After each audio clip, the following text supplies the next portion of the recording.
webinars, we're gonna have introduction about our collective and hear well-known things about who we are, what we are here for, and our ideas, aspirations, and goals.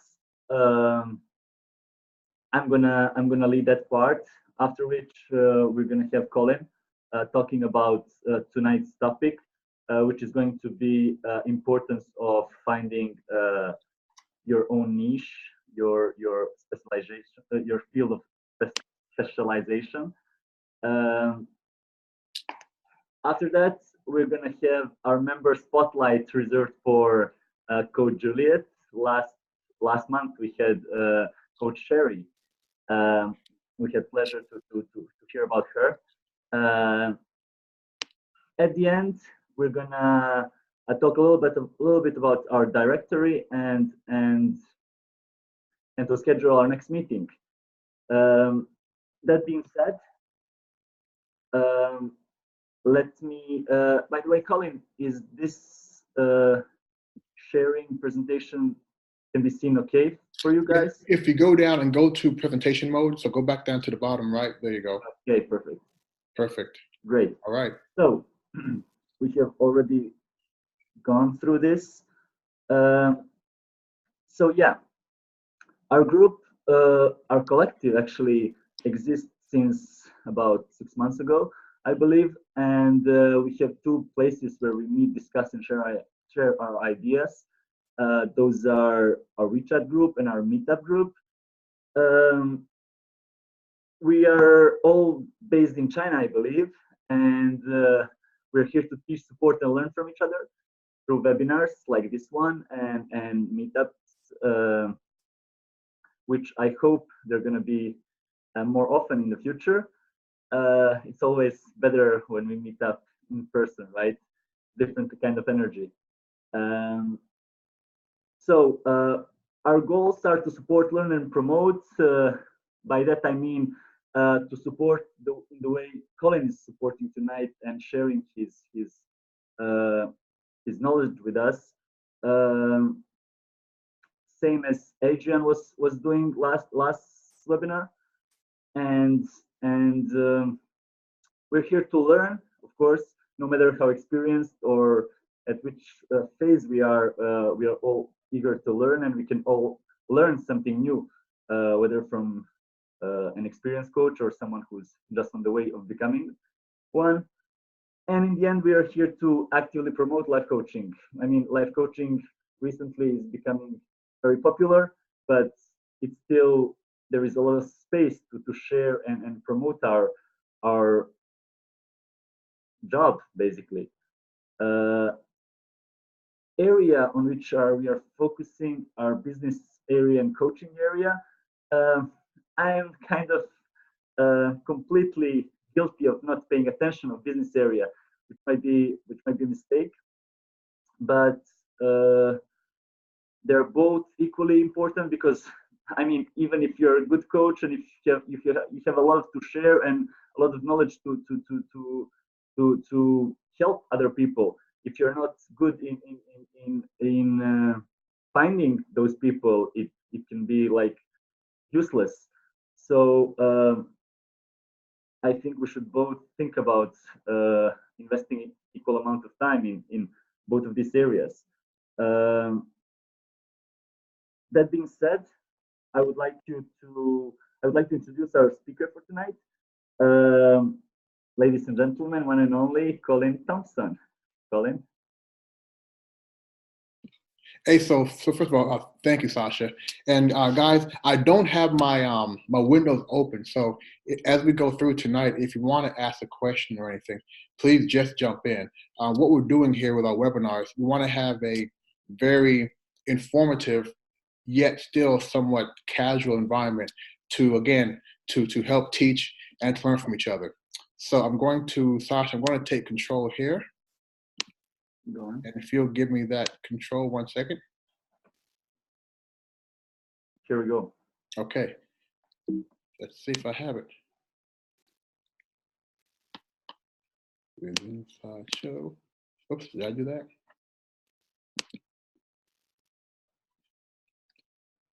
All right. Okay. So here we go. So today's topic is the importance of identifying a coaching specialty and niche. And before we get started, I'm going to give you a very little brief background of myself. I spent not probably, 13 years working, well, about 25 years working in the IT field, supply chain and IT, primarily with IBM. I had the very, very fortune of meeting our spotlight coach tonight, Yao, during my time with IBM. So as you guys can imagine, I'm very happy to see that her and our relationship is continuing to go strong. And we started our relationship by asking, one question, what's your passion? And then here we are about 3 years later, both of us going forward with our passion. So I left IBM. Let's go back here. Okay, Sasha. You know what, Sasha? Let me do this. What I'm going to do here, let me just, for this portion, I'm going to share my screen. Yeah, Okay. sure. I think that'll keep this from flashing back and forth.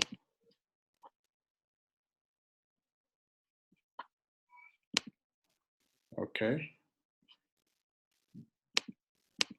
Excuse the technical difficulties, guys. We're going to get this together here. We forgive you. Okay. So let's do this clean, and I will just share my screen here. All right, guys, please let me know when you are seeing my screen.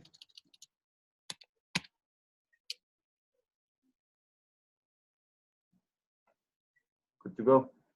Okay, great.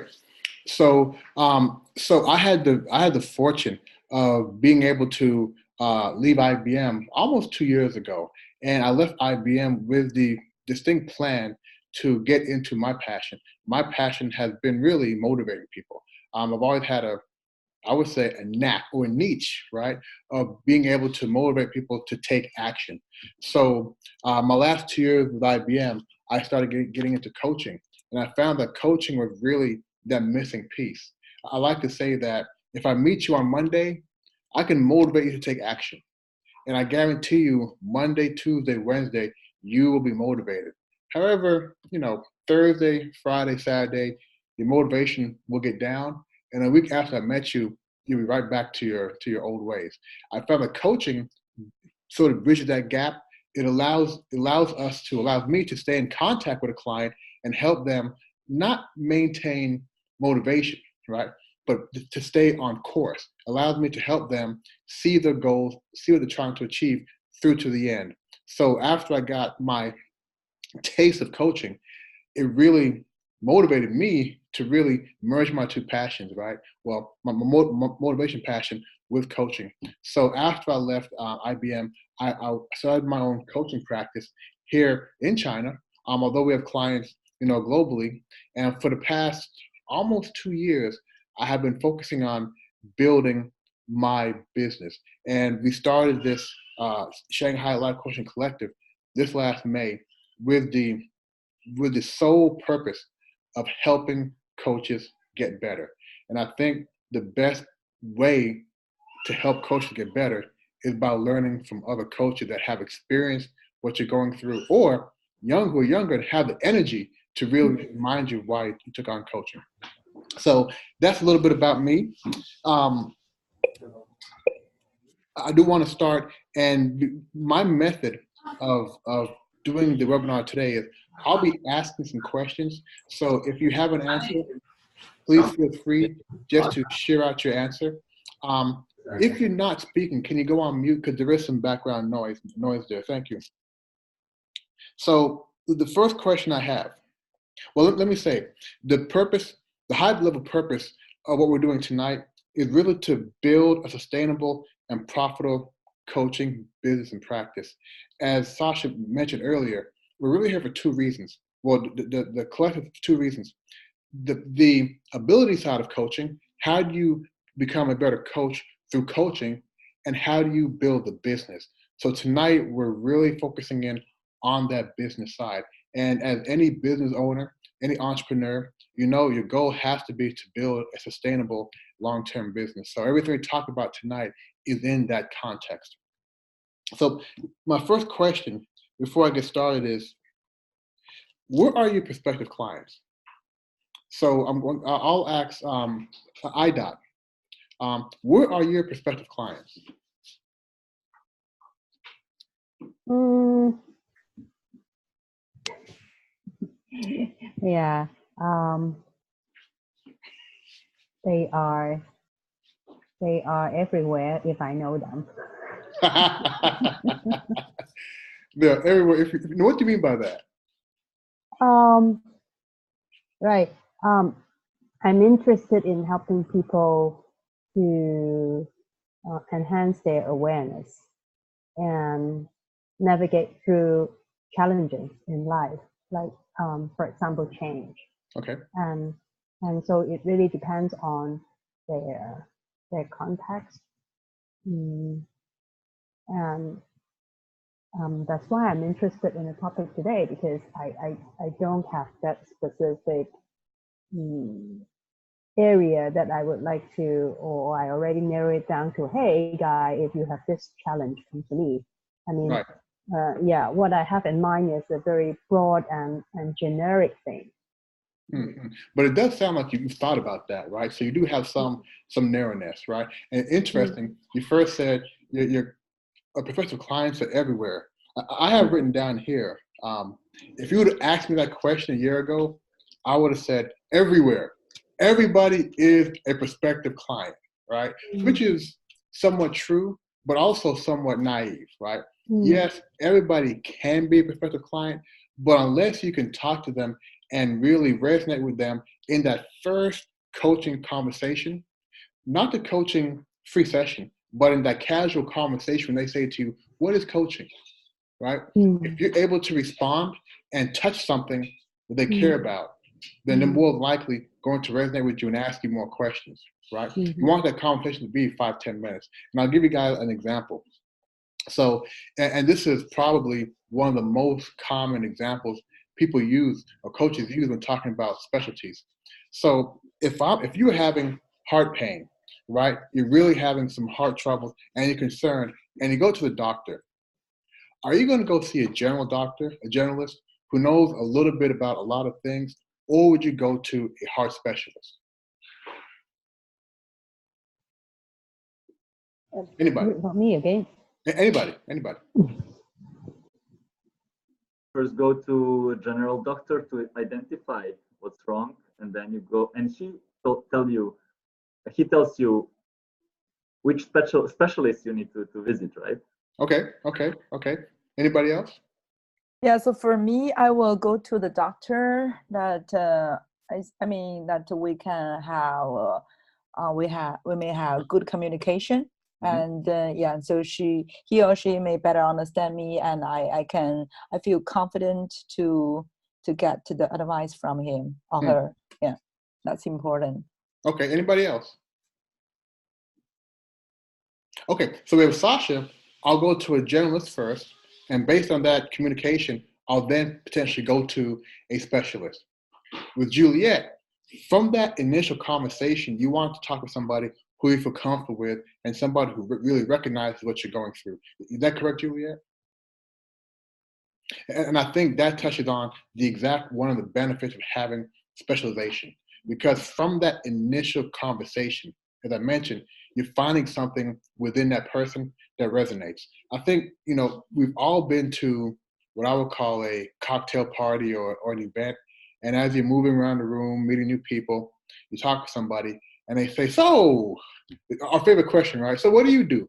Well, you say, I'm a coach. And they'll say, really, what kind of coach? And you talk more and they have the question, so what does a life coach do? Now, if that person is having a painful relationship and is coaching in relationships, and you talk about how your life coaching helps people lose weight, there might not be a connection there, right? Now, of course, we know that you can still help the person, but they may say, oh, okay, that sounds interesting, and then take their drink, turn around and walk away, right? But if we say, well, I'm a life coach, and they say, what's a life coach do? Well, my response would be, Okay, so for example, give me an example of an issue you're having, and once they tell you what that is, if you specialize in an area, you can instantly dig deeper, and they stay longer and they have a deeper conversation. So there are definitely benefits of being able to have that deeper conversation based on having a specialty or niche. So, Juliet, I'm going to stay with you for a moment.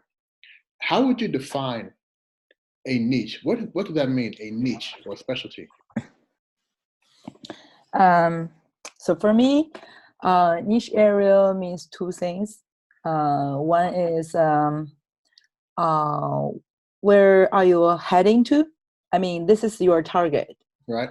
As basically, I think this is your route. Where are you heading? Okay. Right? So you need to do something that you want to do. And that's back to who you are and what you want to do, right? And second thing is that my link with your gifts and talent. I mean, something that you are passionate for. So right, so that someone is curious in parenting relationship. Right. Someone is more curious in the marriage relationship or whatever. Yeah. So if something that hit your heart, that potentially your niche area. Yeah. This is my answer. Right, and something a little smaller than the high level broad area. Yeah, sure. Does anybody else have a definition they want to share?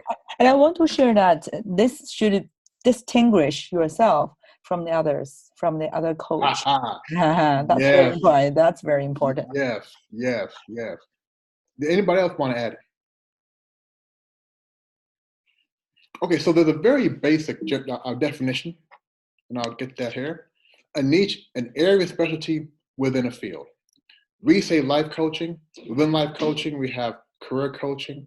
We have personal development coaching, which is still very high level. We have relationship coaching. We have teenager coaching. So there's several different niche areas. And I also added here a niche group, right? A group of prospective clients who need the solution that you offer to their persistent problem. And I think it's very important that as we think about what our niche is, we also at the same time think about the niche group.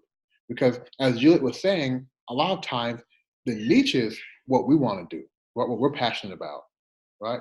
I can tell you, not now, but at one point I was passionate about flying kites. I'm not going to find a lot of people to coach that want to learn about flying kites, right? So we also have to make sure that what we're passionate about, there is a market for that as well. So if we want to drill down and go again into what I call the golden whys on having a niche, you can call these the benefits of having a niche.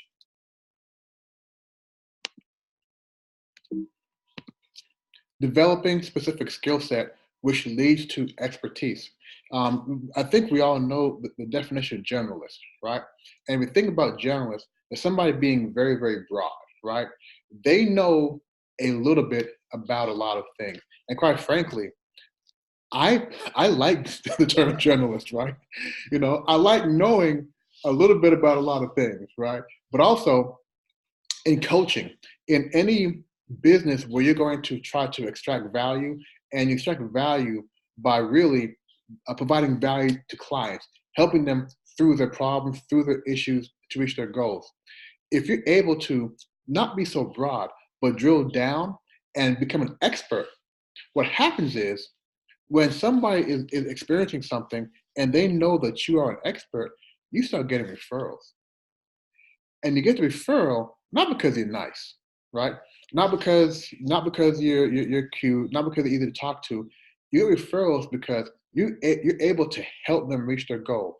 And the more expertise you have in a specific skill set or area, the more likely you are to be able to help somebody. And as coaches, I think we can agree that the vast majority of business we get comes from referrals, right?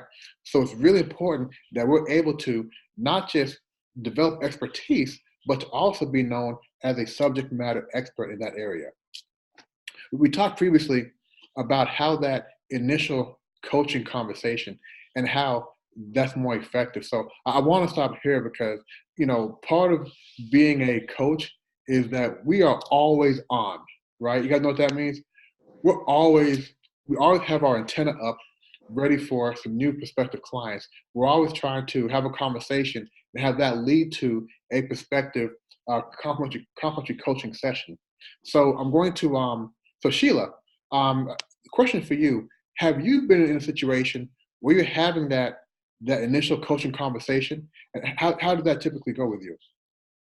Colin, Yeah. the actual thing is that I'm going through this course. So I'm the coach in training. So I have only learned about this. I'll be putting into practice when I complete this course. So I don't think that I'm suitable for the answer now. Okay. And first of all, good luck with your training. We have some other coaches who are going through it at the same time. Thank you. Yeah, right now. So you're here at the perfect time, right? So Yeah. Elva, I'm going to come back. I'm going to come to you with the question. When you're having this initial conversation about coaching, how does that conversation usually take place?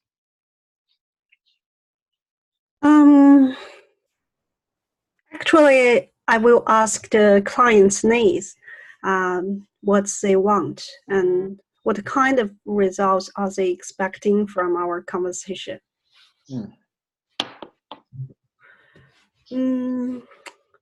As for today's topic, I think I'm pretty interested in, maybe I could call it niche area. I'm very interested to helping entrepreneurs, especially the business owner of small startups. Maybe I have some similar background, so I would like to share my insights or co-active with them. Right.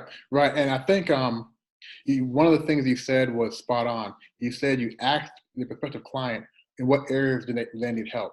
So let me give you a scenario, but I'm going to give you the same scenario. Well, it's two different scenarios, but I had a different way of going about it. So of course, I don't want to say networking event, it's at a casual event, meeting people and talking, and somebody had the question, so what does a coach do? So I'm talking to the guy, I give him the regular, we help people reach their dreams, goals, yada, yada, yada, yada. He goes, oh, very interesting. Walks away and leaves, right? Same place, right? I have a conversation with, and this time I say to the gentleman, so what are some of your goals, some of your dreams? And Elva, he said, you know what, he's a new business owner, right? I'm an entrepreneur, I'm trying to launch my business. And I said, wow, that's very interesting. Because as a coach, I can help you there. And I went into, here's what a entrepreneur or new business startup coach can do for you. You know what he said? He goes, really? Can I get your number? I've been trying to find somebody like you for so long. And by the way, my friend over here, he's in the same boat. So you see there how that conversation changed, because now we're able to resonate with that person right away. And not only did the person say he wants to talk to me, but typically, if somebody knows somebody who has a pain point that you can resolve, they're going to say, let me make this relationship, because they want to help their friend. So again, that initial coaching conversation is much more effective, right? And as you guys go through this, so Sheila, as you go through this more and you get faced with that question, and as people say, very interesting, I walk away, right? You're the one to ask me, so what could I have said really to resonate a little more with that person? Sometimes going in on a niche, especially area, really helps. And even if that person doesn't really have a need there, they can definitely recommend somebody else that does. Okay, so moving on here, it also allows you to apply skills to the segment of the market where you're most valuable, and your marketing efforts are much more effective. Again, I had that view that everybody out there was a potential client, and I would try to go to every event. I would try to talk to every person there, and I found myself getting worn out, and not just worn out by the number of hands I was shaking or number of people I was meeting, but worn out by the fact that I wasn't getting a lot of follow-up, And sometimes I was getting follow-up. I'm a friendly guy. So folks will say, yeah, I'll do a call, whatever, we'll do a call. And got a call, and they'll say, well, I have no goals. Oh, I have nothing I'm trying to accomplish, right? So a lot of time wasted is much better if you're able to ensure that the people you're talking to, the environment you're putting yourself into. And Elva, I'll go back to your example. There are several events that are geared to entrepreneurs, several events that are geared to new business startup. Imagine how effective you would be being in that event and during the network time, networking. Everybody in that room can use your help, as opposed to going to another event where you don't really know who can use your help, so you want to talk to everybody, right? So again, making more efficient use of your time, and also applying your skills specifically to the segment of the market where they are most valuable. All right. So before I proceed, any questions or comments? Yes, sir. Yeah, I had a thought now. For example, I didn't have a client, but I watched an intervention online where someone comes up with a problem which relates to his business, but once he starts coaching session, it turns out that the problem is not his business, but his relationship. Right. And he's bringing that to the business. So if he came to a career coach or someone who help him with his business, he's not specialized there, and then he needs to deal with relationship problem. That's also kind of tricky. I mean, if you're specialized, do you refer that person to relationship coach, or you try to deal with it even though it's relationship problem? Yeah, I think that's a great question, and I had a note here to talk about that. I think as coaches, we have responsibility to ensure that the person is getting the most effective coaching. Now, I'll tell you why, right? It's up to all of us to promote life coaching. Life coaching will not take off. No matter, Sasha, no matter what I do or you do alone, life coaching will not take off, right? We all have to do it. So if we know that this person can get better service by another coach, absolutely recommend that coach, right? There are enough clients out here. And again, if you're specializing, right, that other coach would know what area you specialize in and refer business to you also, right? If a coach refers business to me, I'm gonna tell you guys something. I try to break my back to get them some business, right? Because one, they're watching potential income for them, their family go away, right? So I really want to support that. Did that answer your question? Yeah, definitely. I would have another one if I can. Yeah, of course you can. Two at a time. For example, when I was starting to learn about life coaching, one of the definitions, like one of the ways people try to explain it to me, was comparing it to consulting, where consulting or consultants are people who specialize in specific area and are helping people in that specific area. They have knowledge in that area. While life coaching is something that you learn, tools that you learn and that you can apply in whatever area client needs them.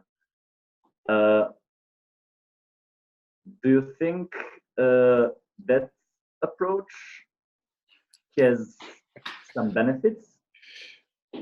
Before I answer, did anybody else want to answer that question first? Yeah. I have a very sharp answer for this. Did anybody else want to answer? Yeah, I just want to add a point. I think it totally depends on client's needs. If the client really want to get more than coach's help, I think you could help him or her through your personal knowledge or consulting skill. I think that's fine. If the client is not so sure about his or her needs, so we try to use coaching skills more. So that's my point. Okay. Anybody else want to try? Yeah, I would give it a try. I think it's very different what a consultant works versus a coach. So a consultant would give you the solutions, whereas the coach will support you to find the solution that you want.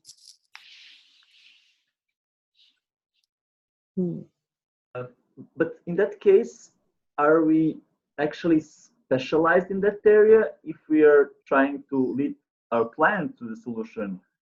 I mean, do we need specialization for that? or maybe yeah, in that case, I mean, it makes sense because sometimes also, yeah, now I realize that you might be used to helping people in certain areas. So yeah, it makes sense. I thought. Yeah, I think going back to your scenario, and Yeah. I not thank you so much. Thank you so much. Because Sasha knows I'm very strict when it comes to what coaching is, right? So once you mention the fact that consultants give the answer, consultants do the work, right? Coaching, we don't do that. Consultants make much more money because they're doing it, right? They're doing it. They're saying, hey, you know what? Get out of my way. I'll do it. Consultants don't even show you what they're doing sometimes. They just do it, right? But coaches always step back. Coaches are much more patient. Coaches rarely ever answer questions, if you guys know that, right? Rarely ever answer questions, right? But it's a very different approach. And going back to what Elvis said, I would say once you start consulting, you're not coaching. So if you have a coaching agreement or contract, that goes out the window. So you got to be very careful that the client understands what you're doing, that you're coaching, and they know what that difference is. Yeah. I think Sheila had her hand up with the question. Yeah, Colin.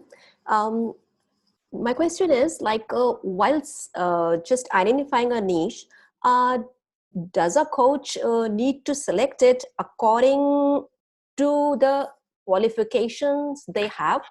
For example, if I try to be a career coach, do I need to have that type of qualification, like my academic? Well, that leads us into the next page. Go ahead, Sasha. Sorry for interrupting. It's an amazing question, and I'm totally, I can relate to it because I have no kids, and I think I would be amazing parenting coach. I spent my last 5 years teaching kids to play football, and I've been seeing on a daily basis all kinds of kids, like nasty, less nasty, good kids, a little bit energetic, with eight PhD. I don't know the exact ADHD. exactly. So and I find myself like very at ease in talking to them, drawing their attention, uh, anything, like very comfortable. And I don't have kids, and I think I'm thinking about making that my niche. So I'm not sure, does this answer your question, but I don't think you should have direct experience. You have to have direct experience in order to specialize into something. I mean, according to the client's expectations, like if a client sees me as an example, like if I am a good mother or a good wife, then client may come to me for the relationship of a parenting kind of that coaching. So that is my question. Like, does client see that in the coach? I think absolutely. And it goes back to what Juliet said very earlier, that in that intro conversation, she wants to feel something about that individual coach, right? I don't think you have to have specialized knowledge. A tennis coach can absolutely coach a football player, right? That's coaching. Mm-hmm. So you don't have to have that specialized, but you do have to have things, right? Attributes about yourself and your knowledge that makes the client feel comfortable. You absolutely have to have that, and that comes in so many different forms, right? Thank you. Yeah. So let me move on because I want to get to Sheila what you were saying about going into methods. But before we go into the methods, and I apologize, but I have to put you on spot because you started the call saying that you have not identified your niche yet. So the next question I have is, what are some of the barriers or things that prevent us from identifying a specialty or a niche?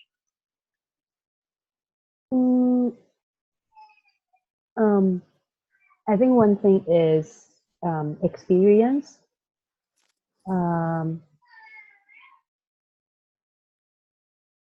Yeah, if I don't, like, for example, I don't have a track record with a certain group of customers. Right. So there is a fear, like, for example, if I say I focus on creativity, then maybe then the fear is that what if, they are not interested in what I want to focus on. Right. So I think that is something that, because of that lack of a track record to convince myself that yes, that's the thing that I should focus on, because I haven't seen that fish yet, but I see the whole pond. So I don't know which fish to catch. Right. So I think that is one thing. And what else? The other is, I think, the belief that it is really generic, because no matter what issues that pop up, actually the methodology, I mean the support from the coach, or the way we listen to the client, the way we support them is I mean the process and the techniques are basically the same. Right. Yeah. So it is hard to pick, okay, like for example, should I say career transition, or should it be midlife crisis, or whether it is a young person at the age 24, or is someone at another stage that is he or she is at 42. To me, is I'm equally interested in supporting them, and also passionate about listening to their stories and helping them to get out of there.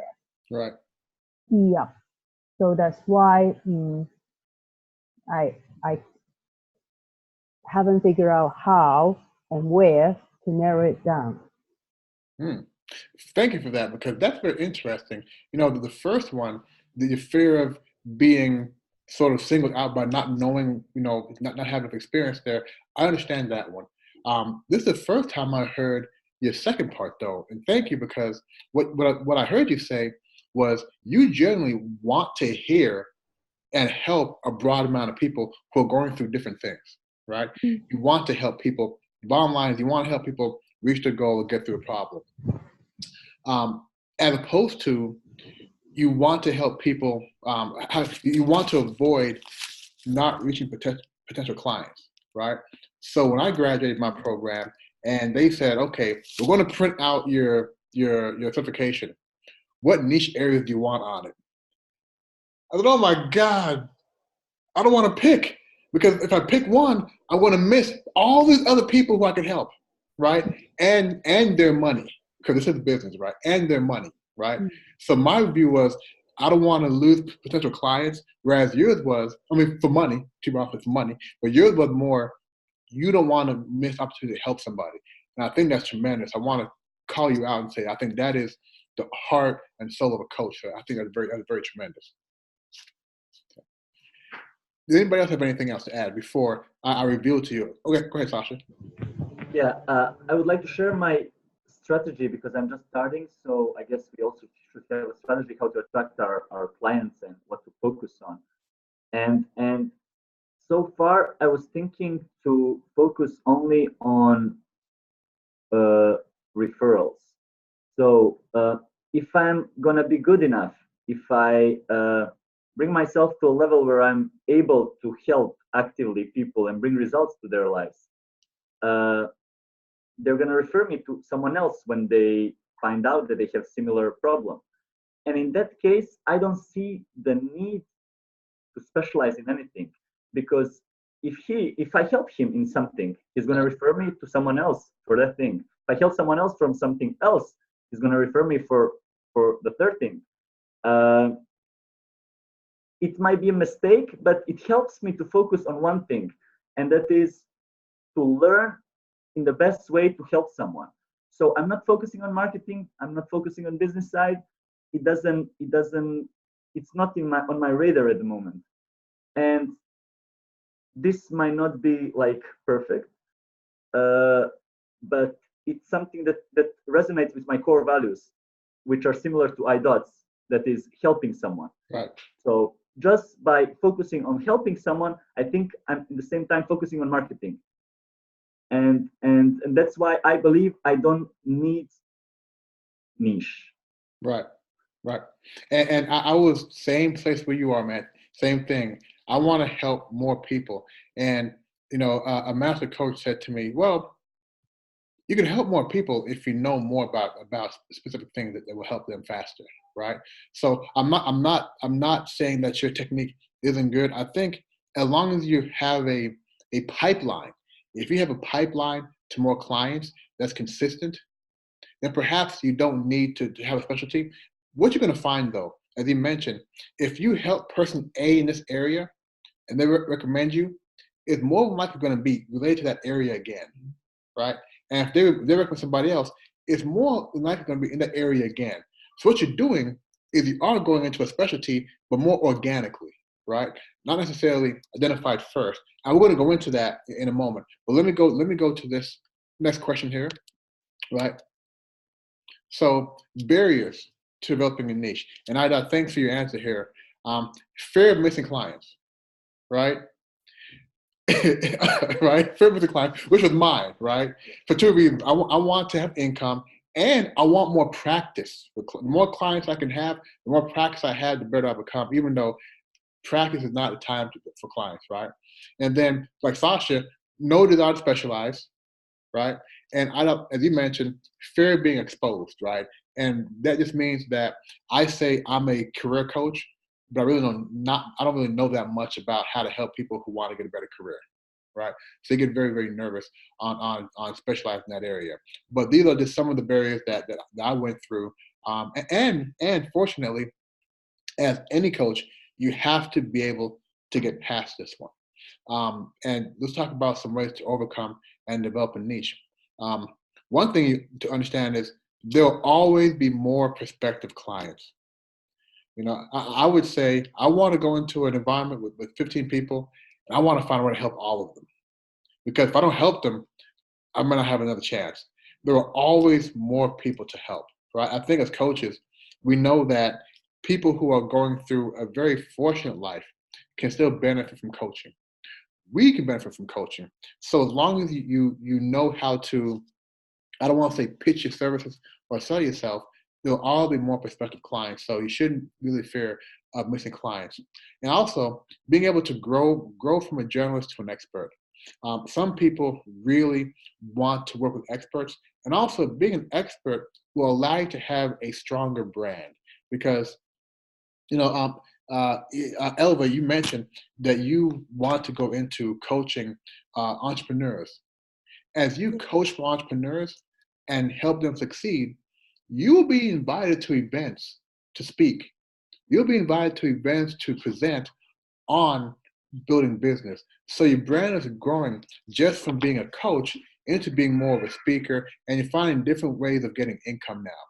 And that may also lead you to developing packages, right? So the more you're able to become an expert in a certain area, it does also allow you to gain more what we would call credibility in the market. And then finally, and I think for coaches, this is a strange one, right? Able to develop faster. What that means is able to help your clients faster. I know some coaches that no matter what, it's going to take me 6 months to help you reach your goal, right? Because they want the client for 6 months.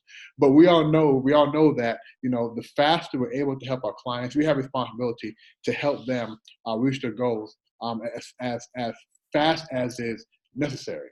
Okay. So next we're going to go into the methods, right? The methods to developing your niche. But before I go there, any comments on the barriers or how to overcome the barriers? I know I went over this page pretty fast. Any comments? All right.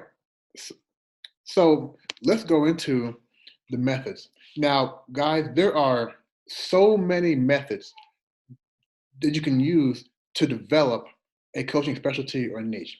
And primarily how you would do this is really, go online and find resources. I can't tell you how many different coaching platforms have a lot of good information on how to develop a specialty and a niche. Now I'm going to share with you two methods. I use the first method. The second method I've never tried, but I've been hearing more and more about it. So the first method is the what method. And this is really, and I think Yao talked about this, when you develop your niche, developing it more organically and look into your areas of expertise. So Sheila, let's go back to what you were saying, right? So you think about where you've worked. If you've been in the workforce for a while, you think about your personal and professional accomplishments. What have you learned over the years? What have you accomplished? What do you love doing? What are your passions? What are your current and previous interests? Write those down. Write them down. Make a list, right? You want to really assess areas that you have a skill in and areas that you're passionate about. Because if you're able to marry two things together, marry a skill set, something you're able to do right now today, with a passion area, you're further along in developing that niche. Now, of course, you have to have a market, right? People who need that area. But initially, write down all your skills, write down your passions. And then, this is a very key part here, talk to your friends and family.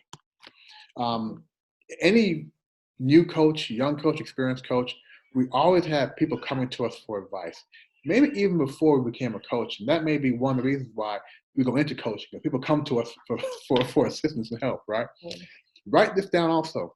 What are they coming to you for help on? What topics, right? What topics? Are they coming to you for relationship advice, financial advice, career advice, personality advice? Write these things down. Once you've written them down, go back to each and every one of those and say, you know what, you came to me for some assistance. Why did you come to me? You want to find out what it is they see in you and what led them to come to you for advice. It could be several things. It could be that you're very easy to talk to, you listen very well, you're non-judgmental, and it could be you have some very good feedback, right? But you want to find out what it is they're coming to you about, because odds are the things there may be some talents you have that your friends and family see that you don't know about. So now you want to have this big list of potential specialty areas. Again, current skills, passion areas, and the topics that your friends are coming to talk about and why. Any comments before we move on to the next area?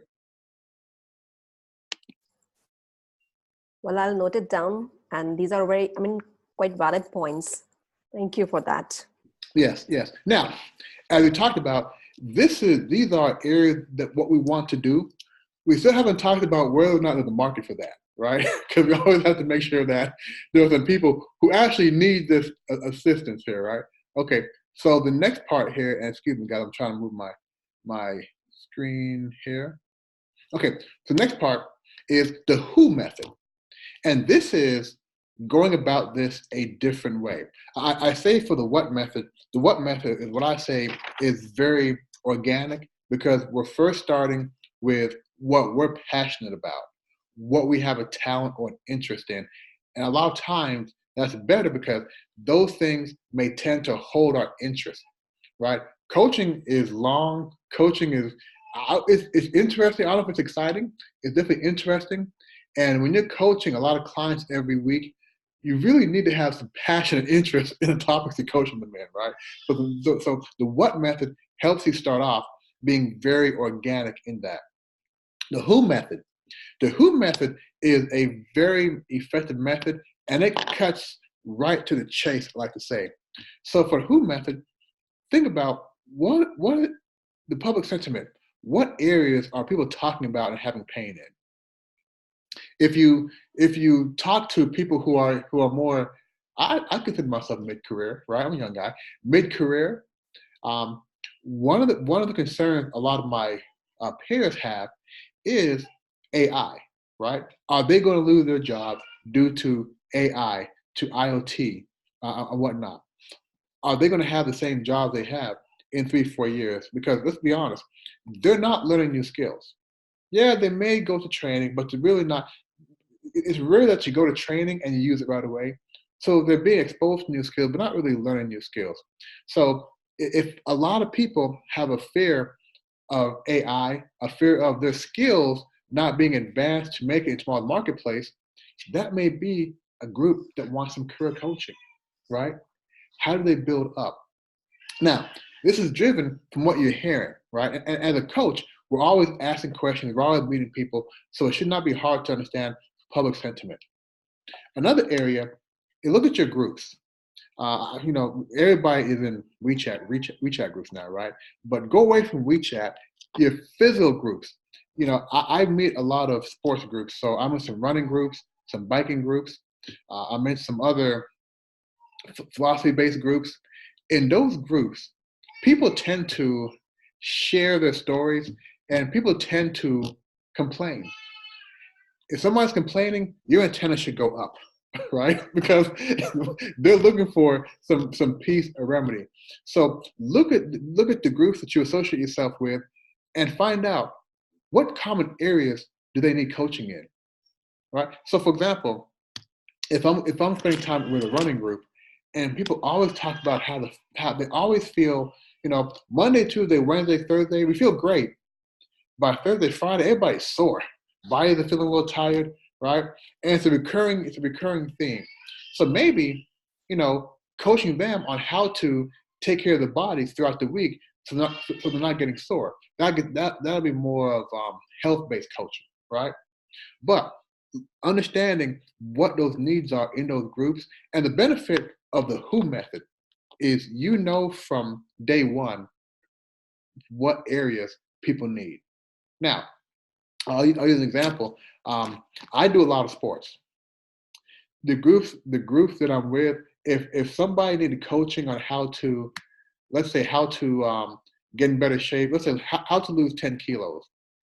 There are a lot of people who would love to pay a coach to help them lose 5 to 10 kilos. I have no interest helping anybody lose 5 to 10 kilos at a job, right?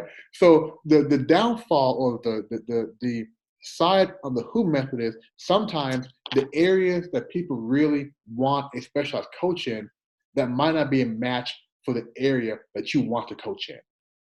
However, if you're a younger coach and, as Sasha alluded to, you don't really want to publicly specialize, this is something you can do also, right?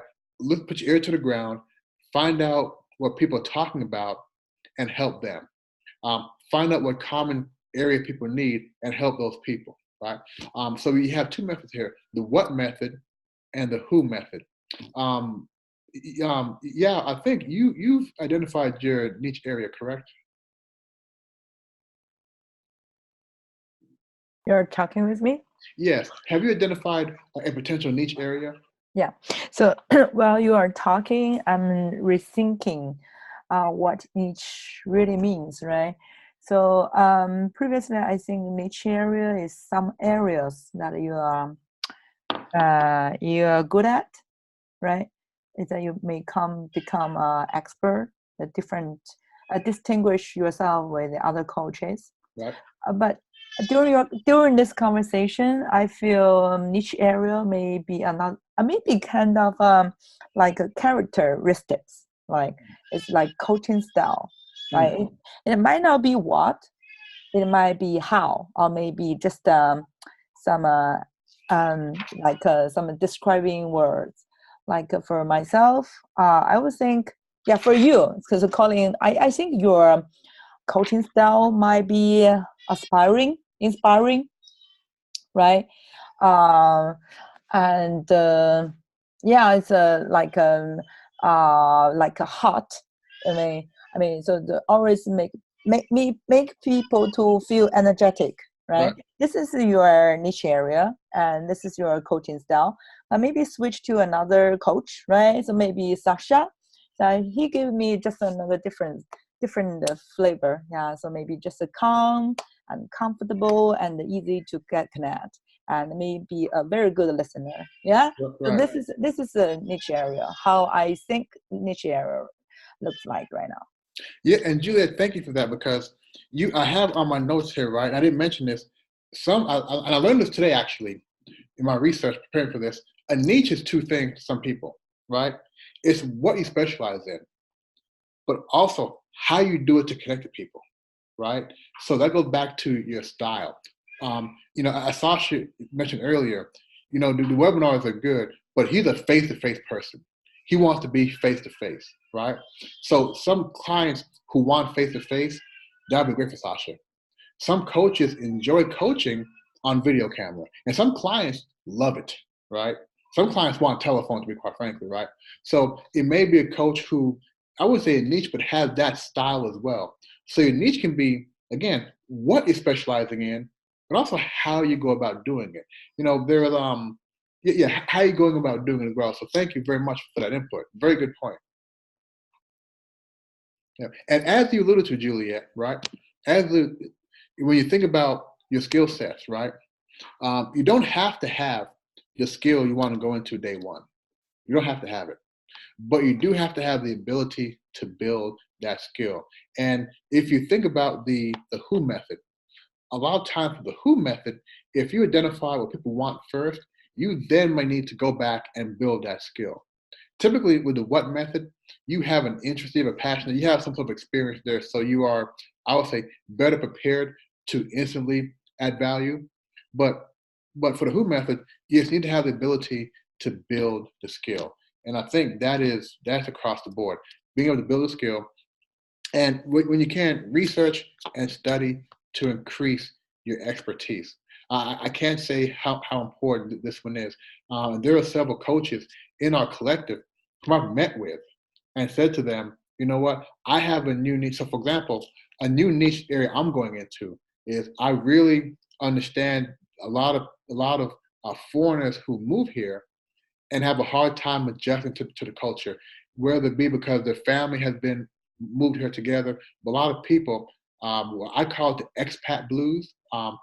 Some people call it trailing spouse issues, right? I don't like that term. I call it expat blues. So I met with coaches who specialize in relocation coaching, right? Expat coaching, and asked them, teach me, tell me more about it.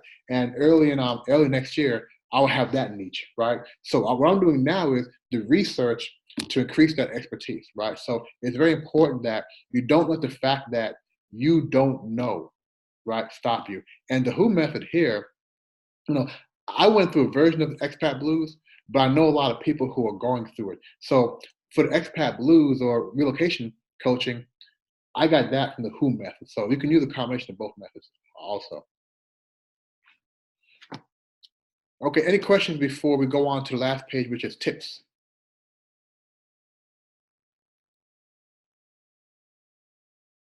Okay, yes. No, yeah. Colin, can you say a bit more about expertise?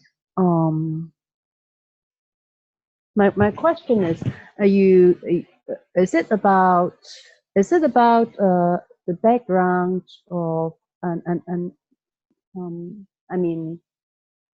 the background about that topic of concern, and so as a coach we can it would be easier for us to build empathy, or what do you look for with the expertise? Or is it about, because we don't give advice, right? Right. So how are you going to, how do you see expertise, and can you give me a few examples? Right. So I'll give you, let's say, relationship coaching. Okay. And you know, there are several forms of relationships. There's the married and non-married, which have a different dynamics. You talked about empathy.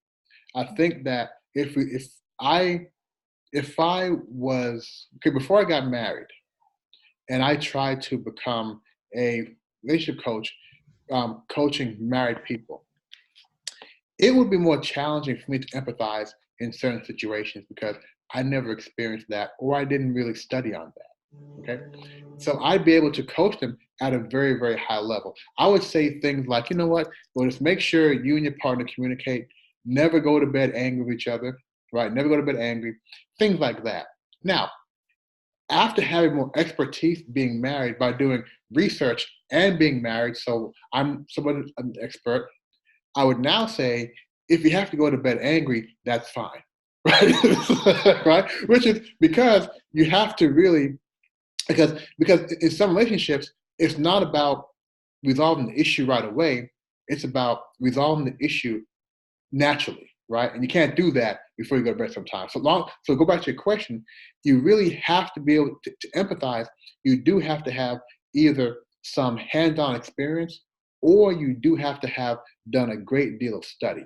And the example I gave, I think touches on that.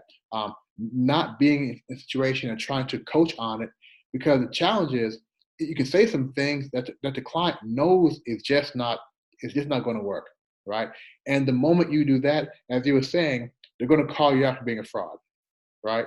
So it's always better to have some sort of expertise. But again, you have to decide, one, here's the area I want to go into. And then you have to do the research. You have to get as much exposure as you can. Spend time with people who are coaching it. And more importantly, spend time with people who have, for the same example, who went from having a bad marriage to a good one, and ask them, what did you do, right? What happened there? Because that's how you get more information, and you can talk better and coach individuals in that area better. Did that help? Did that help, Ida?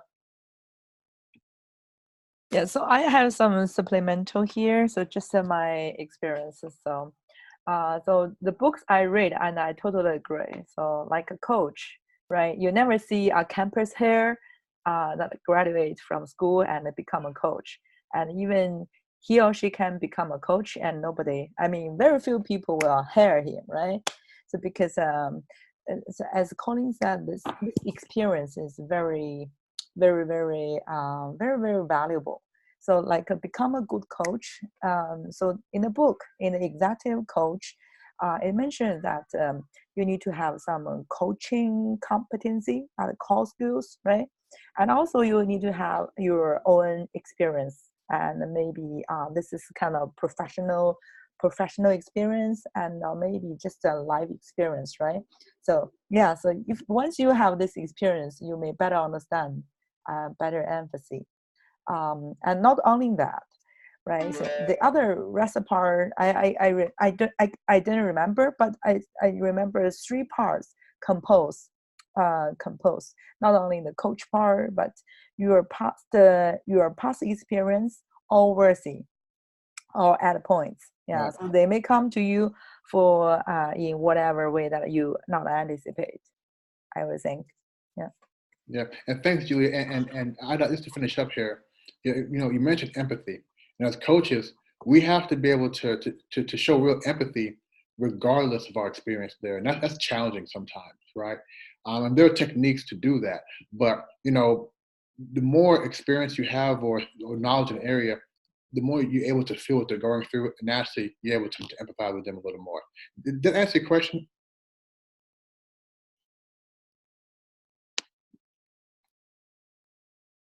Yes, that helps. That helped. Okay, but look, there's more information available, right? So here's some tips, right? The first one is get past the fear. A lot of us have a fear of picking a specialty for a lot of different reasons, right? All of the reasons why we hesitate are very, very valid. But just as you would coach your client, get past that, right? Think of ways now to get past that so this no longer becomes a barrier. Start with a single niche. And by starting with a single niche, what that does, it allows you to learn how to develop a single niche. Now, while you have this niche, you can still be a generalist, right? You can still be coaching people.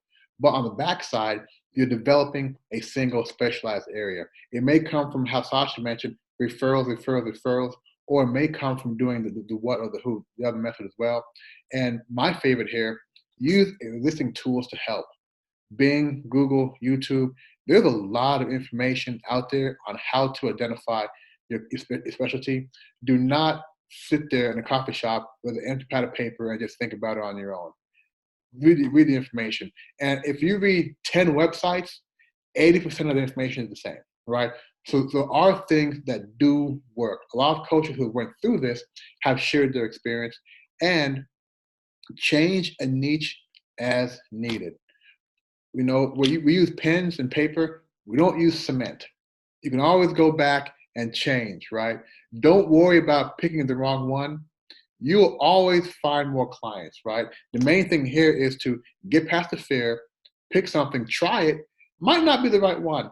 Fine, switch it, change your business cards, change things up, and go in a different route. There's nothing at all wrong with that. Okay, so that is my time. I want to make sure we have enough time for Yao and her part. But before I close, I can take any other questions or comments.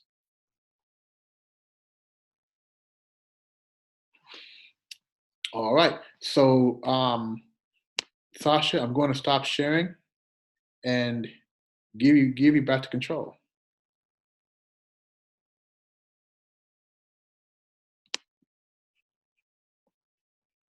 Oops, here I go. Okay, Sasha, you have control again. You are the host. So I need to start sharing again now, right? Yes, sir. Okay, great. First of all, can you see my screen? Yes. Great. Let me go to another mode. Okay. So, first of all, thank you, Colin, for this insightful and interesting presentation. I'm actually really happy that you approached tonight's webinar with a coaching mindset, which allowed us to be more active and to participate more, which I think is going to be much more beneficial than just listening to you, even though I'm sure you have plenty of knowledge to share. However, we're going to move to our next part now, which is member spotlight. Every webinar, we are picking one of our members and we are introducing him or her to our collective. Last time it was Coach Sherry. Tonight we have Coach Juliet. Coach Juliet is a proactive coach and organization relationship system coach. One of her recent interests is experimenting wealth coaching as one of her niche areas. Besides that, she worked in a leading international IT company for 12 years in a position of consulting and management.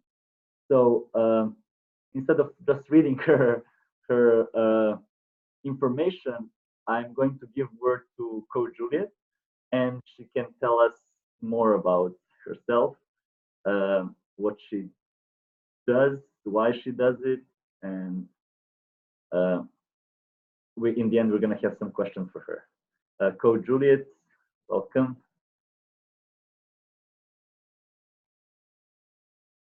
Okay, hold on. Well, thanks, Sasha, for your introduction, and thanks for calling for invitation for this webinar. It's always it always feel great to meet new friends here and new coaches and get connected. And this webinar just like empower session. Thanks, Colin. You have lots of summary from master perspective, which is your niche area, right? Yeah. So besides what Sasha has introduced, one thing I want to mention, because I think some of the members are new, just as Colin mentioned, why I'm here in today's session. I never think of that 2 years ago, 1 year ago as well. And it's just because a powerful question raised by Colin.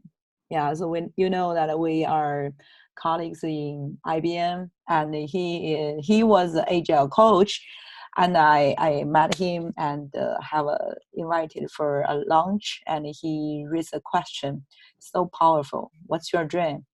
And then I start up the self-discovery and like enter a door. Yeah. This is a new word. For myself, because today's topic is about as a coach, how do we find our niche area, right? So I think as a new coach, I have been just in this area for no more than 2 years, and I just have around 100 coaching hours. Yeah, 100 coaching hours. So take this time to do some personal sharing. And yeah, so for me, yeah, I started certification in this March, and in that area, I'm trying to recruit clients, and most of my clients, I'm just looking around and proactive, reach people that surround me. So in the first batch of my clients, majorly are IBMers. Yeah, so I just read them privately and see whether they want to join some coaching sample experience session and want to do the long-term coaching relationship. And I'm grateful they join me and support me.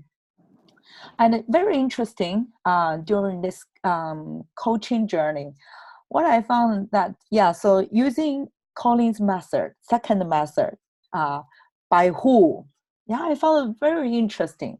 The people I attract, like, yeah, so has male and female, but mostly, most are female. And yeah, they're under like, yeah, they are frustrated, they need help, but most commonality is that seems their lack of confidence, lack of confidence, and also they want some change, but yeah, so but feel restricted. And then later on, after like 6 coaching sessions or even longer, what I found is that I'm pretty good at empower people in energy perspective. So it's like calling some of I found my style is like aspiring, energetic, and more using the body. Yeah, and this gave me resources to give my clients more liveliness. Yeah, so I will, and also I challenge my client. Yeah, I challenge my client to do something and push them do something they never they think about, they have think about but never, yeah, but have fears. I'll push them to do something into a new area. So this is the commonality I found. And so I do a summarize. In that moment, I not name it niche area, but I found this is some area that I'm good at. So that's I found in confidence, energy, empower people more aliveness, and also and also give more challenge style to make them to push them to the next level. Yeah. And then later on, yeah, probably 1 month or 2 months ago, so because I'm under my career transformation as well. So so I think that later on in the future, for sure, part of my career will be coaching. Yeah. But the experience told me, the true experience told me that I feel something like this is like a mental things. Yeah, so I feel really fulfilled when I support people to do the transfer, and they got a new awareness, new mindset. But I feel I can do more. I can do more. Like I go back to who I am. So in the professional area, I I am a consultant, manager, and also I like the business development work. And actually, I like the sales work. So I do some summaries. I think it's like the win part, and and within my heart, inner my heart, I feel something like I want to not only only talk about the mental things, because while I do the consulting work, I feel people, it's so if people only accept your idea, it's good. but it's not the best, because you probably, if they not have this, if there's no action plans, no action plan to support this idea to falling down to the ground, then that will not become to reality. So I want to break through. I want to make from 0 to 1. Yeah, from 1. I want to feel, I like those solid feeling. Then I found within my heart, something is calling. I think it's money. Yeah, the money, or maybe called wealth. And for myself, I think for my personal life experience, I don't have a healthy relationship with money, though I not lack of money right now. But I feel, it's just regardless of the money. Sorry, wrong time. Regardless of the money, and not take care of the money, and this is something that I feel I want to take a look. Yeah, and when I look at people surrounding me, even in the coach group, I can feel people's fears about money, right? So the money may be a reason that block people to take action. Maybe they want to transform their career, transform their job, but due to they have their anxiety of money, they can't move. Okay, and so coaching gave me the courage. So I say, maybe I need to look at the subjective of money and wealth. Yeah. And then later on, because of two books I read, is one of the book is How the Rich Man Thinks, How the Millionaire Thinks. I found it's quite interesting, right? So it's interesting for me that their mindset is totally different. The mindset is totally different. Okay, I realized, and I also go to some. Interesting conversation with my insurance broker, some of the other friends. I found this is quite a real world, and I feel quite solid. And I feel a lot of things to learn, like legal, financial planning, marriage laws, the government policy, lots of things. This is a new things with what I do in IT, in IBM world. I feel excited. Then I try to make an experiment, say, I want to be a wealth coaching. Wealth coaching. And I feel I got crazy. Yeah, because so coach might be that's my saboteur. So like a coach might be something spiritual and not talk about money, but this is just my saboteur. I said, why am just want to talk about money? And I thanks for my friends surround me to their support. I do post and do some experiment. I invite them. I say, okay, this is what I want. Do you think that interests you? They say, yes. Yeah, because the money bothers me as well. And I go to the other people. They say, yes, the money. Yeah, I have anxiety about money. Yeah, so then I say, possibly this is a new interesting area, right? I know that in Europe, in America, they have such kind of wealth coach, and I know that Alexander, Adrian in our coach group is pretty good at that. Yeah, so I think maybe this is an interesting area. But next question will come to me. So because I don't have any financial background, I have been in IT world for nearly 20 years since I joined the university. I have zero knowledge, but that during that matter, then I go back and say, yes, I know some about insurance. Yeah, so I make my insurance plan, blah, blah, blah, and say, yes, maybe, because I'm a quick learner. Yeah, and also previously I'm a consultant. I know how to consult people. that's like there's some commonality. Then I decide, and then I made a decision. So just to try. No, though I don't know how to do a wealth coaching, but I think wealth coaching might be just perspective using life coaching method. And then I made a post and share in the WeChat group and invite 20 member join me and experiment that.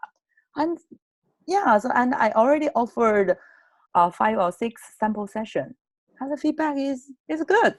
And they said this is really meaningful and valuable, and they acknowledge this is a very distinguished area, and everyone wants a healthy relationship with money. Yeah, healthy relationship with money. That give me courage. Yeah. So, and I do the coaching.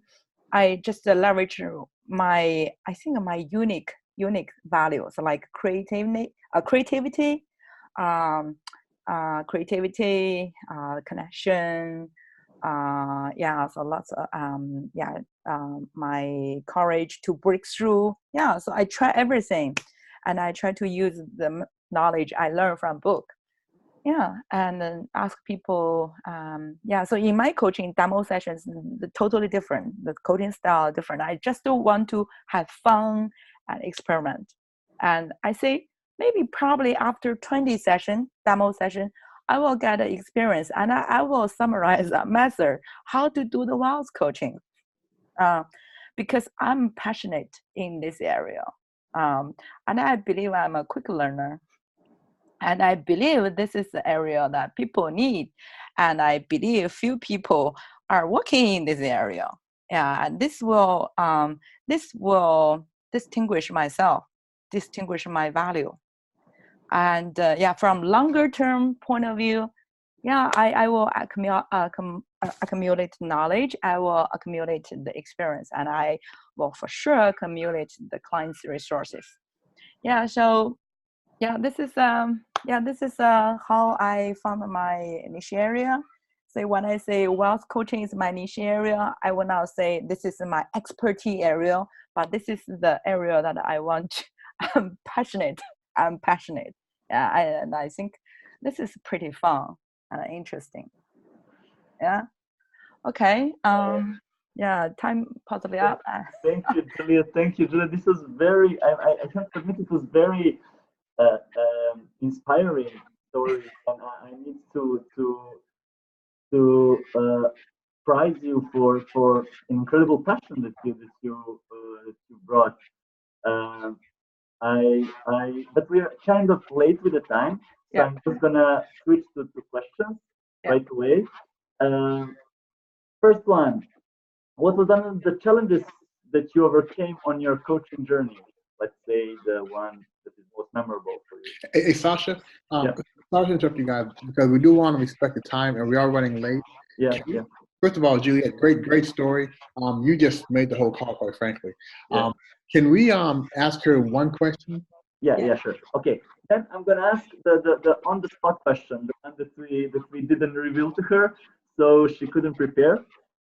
Juliet, are you ready? Yeah. Okay, so the question that we all got a lot is what life coaching is. But I don't want you to answer that question to us. I want you to answer it as if you're telling it to someone who never heard of life coaching before. That would be interesting to hear. How do you deal with this question when people ask you? I'm puzzled. So nobody asked me this question before because I want to say I'm a life coach. Yeah. Yeah. But I will say I'm a coach. Yeah, maybe I need to challenge myself to meet strange. But I always start a conversation like I observe them. Yeah. What are they thinking? What are they stuck? And I ask question. Not give an explanation, but I will just raise powerful question and let them do directly experience. Yeah. So this is quite. Yeah. Okay. Okay. No. Yeah. That's very interesting because once I also said I'm a coach, but then I started they started bombarding me with like coach. What is coach? I mean, it's so general. Can you please be more specific? But even if you're not like Yeah. answering, if it's okay, it's totally fine. But, I totally understand. But can you come up with a definition for us? Well, she's a life coach. We don't answer questions. yeah, yeah. So I will share my experience. So what I do is that I will show two photos. Okay. So the photos in the last summertime, when I joined the coaching course, and then I will share another photo as so where I am right now. So I will ask people to say that a huge difference in parents. Yeah, Colleen may say that. Huge difference in parents. I will say this is how coaching changed me. Yeah, yeah. And if people say this change, they will say, wow, it's amazing. Yeah. Yeah, it's amazing. Okay, great. Thank you. Thank you. We can move to the next slide. Thank you, Juliet, very much. It was very interesting, inspiring to listen to. Oh yeah, sorry. There we go. Okay, so last webinar we've been talking about our directory, and tonight we're just going to mention briefly that the purpose of that directory, which is to promote us, to be an easy way for people to get in touch with us, increase our visibility online, and provide content template, like some information about us, who we are, what we do, and what are our ideas, and what is our niche. Get back to the topic of tonight. Here we have two examples of Idot and Isabel, and this is just like first page. We can later enter and see the content by clicking on different profiles. And also we can all go and explore it and change what we want in case something changed in our profiles. Colin, if you still have something to add, please. Yeah, just really quick. Let me just add. Am I on mute? No. Okay. Really quick. Am I on mute? No. Okay. So the purpose of sharing this tonight is just to let you guys know we asked for information. A lot of coaches sent in information, and we built the demo, the prototype. Right. We're not using it as yet, but coming in 2020, we will be doing more promotion on the Shanghai Life Coaching Collective, where people will be able to go online and see the information. Of course, the main purpose is for them to go on here and find a coach to have a conversation with, right? We're not there yet, but that is the overall, I want to say short-term intent, right?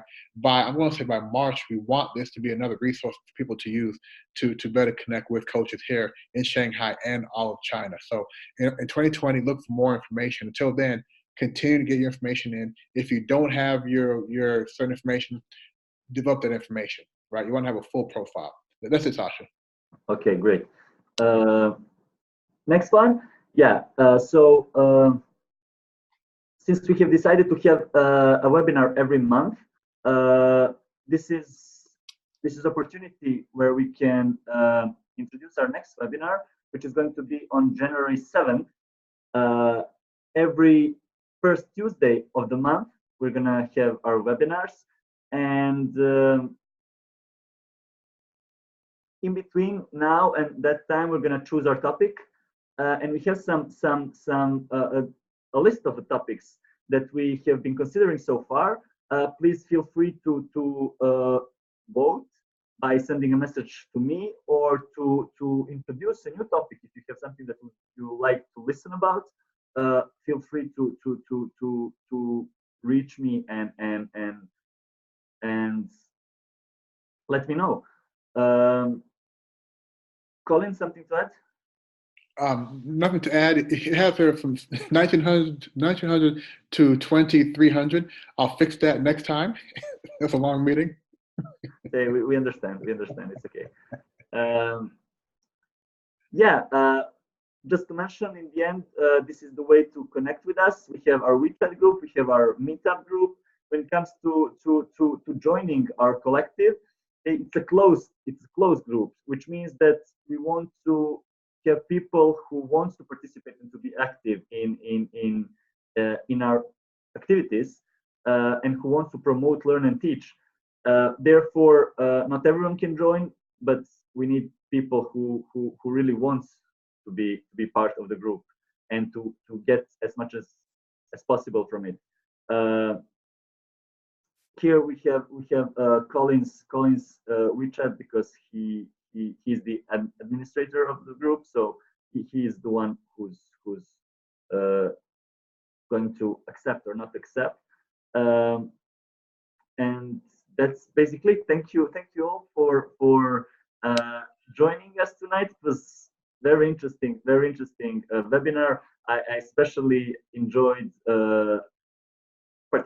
participation of all of us, and Colin's sharing, of course. Thank you, Juliet, again for introducing to us your story, and I hope, guys, to see you all next time. Have a great evening, and good luck. All right. Thank you, guys. Great seeing you. Thank you. Bye-bye. Bye. See you. Thank you. Yeah. Bye. Bye. Bye.